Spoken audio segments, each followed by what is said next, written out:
Hello, આજે આપણે બનાવીશું મિક્સ હેલ્ધી વેજીટેબલ પૂરી.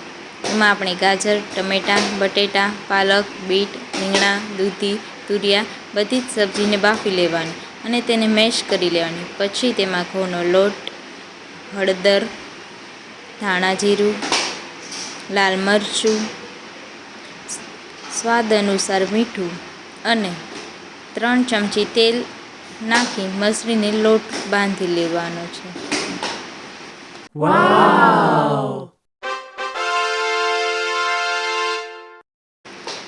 પછી તેની નાની નાની પૂરી બનાવી લેશું.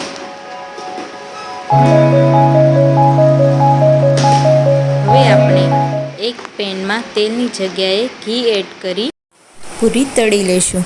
ઘીમાં પૂરી તળવાથી ખૂબ જ સોફ્ટ બને છે અને બાળકો માટે પણ ખૂબ જ હેલ્ધી છે.